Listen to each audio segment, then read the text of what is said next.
எல்லாருக்கும் ஹாய். நான் இன்றைக்கி தக்காளி குருமா செய்ய போகிறேன். இப்போ எப்படி செய்த நம்ம பார்க்கலாம். அதுக்கு அரை கப்பு துருவின தேங்காய் எடுத்துருக்கேன், சேர்த்துக்கிறேன். 1 டீஸ்பூன் சோம்பு சேர்க்குறேன். 1 டீஸ்பூன் கசகசா சேர்க்குறேன். 1 டேபிள் ஸ்பூன் பொட்டுக்கடலை சேர்க்குறேன். இப்போ நம்ம தண்ணி சேர்த்து நம்ம நல்லா பேஸ்ட்டாக அரைச்சி எடுத்துக்கலாம். அவ்வளோதான், நான் அரைச்சி எடுத்துட்டேன். 3 டேபிள் ஸ்பூன் எண்ணெய் சேர்க்குறேன். கொஞ்சமாக பட்டை சேர்க்குறேன். 3 லவங்கம் சேர்க்குறேன். 2 பிரியாணி இலை சேர்க்குறேன். 4 பச்சை மிளகாய், 2 வெங்காயம் கட் பண்ணி வச்சுருக்கேன், சேர்த்துக்கிறேன். கொஞ்சமாக கருவேப்பிலை, நல்லா மிக்ஸ் பண்ணிடலாம். வெங்காயம் நல்லா வதங்கி வரட்டும்.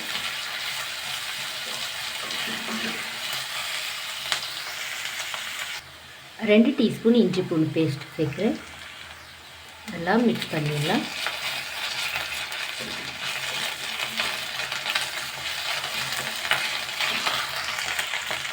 இப்போ வெங்காயம் இந்த அளவுக்கு வதங்கி வந்திருக்கு, போதும். 1 டீஸ்பூன் மிளகாய்த்தூள் சேர்க்குறேன். 1 டீஸ்பூன் தனியாத்தூள், 1/4 டீஸ்பூன் மஞ்சள் தூள், 2 டீஸ்பூன் காஷ்மீரி மிளகாய்த்தூள் சேர்க்குறேன். இது கலர் தான் கொடுக்கும், காரம் கொடுக்கும். நல்லா மிக்ஸ் பண்ணி விட்டுடலாம்.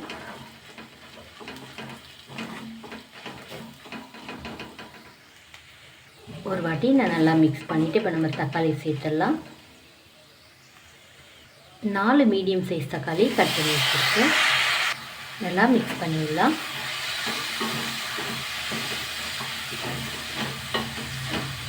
தக்காளி கொஞ்சம் வதங்கி வரட்டும்.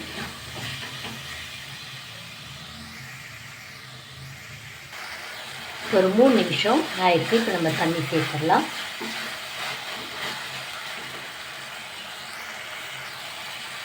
தண்ணி சேர்த்துடலாம். நல்லா மிக்ஸ் பண்ணி விடலாம்.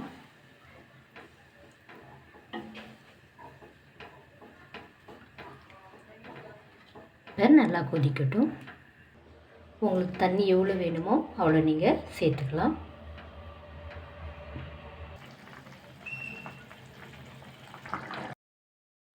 நான் மீடியம் ஹீட்டில் 8 நிமிஷம் நான் கொதிக்க விட்டேன். இப்போ நம்ம இதில் தேங்காய் பேஸ்ட்டு சேர்த்துடலாம்.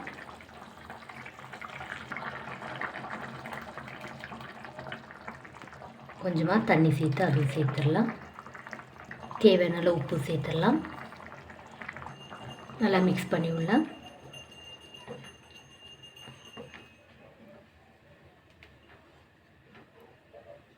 இன்னும் ஒரு 7 நிமிஷம் கொதிக்கட்டும்.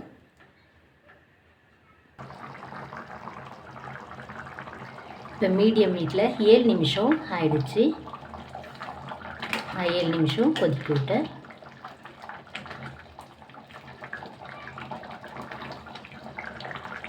கொஞ்சமாக கொத்தமல்லி சேர்த்துட்றேன். ஒரு வாட்டி மிக்ஸ் பண்ணிவிட்டு நான் ஸ்டவ் ஆஃப் பண்ணிடுறேன்.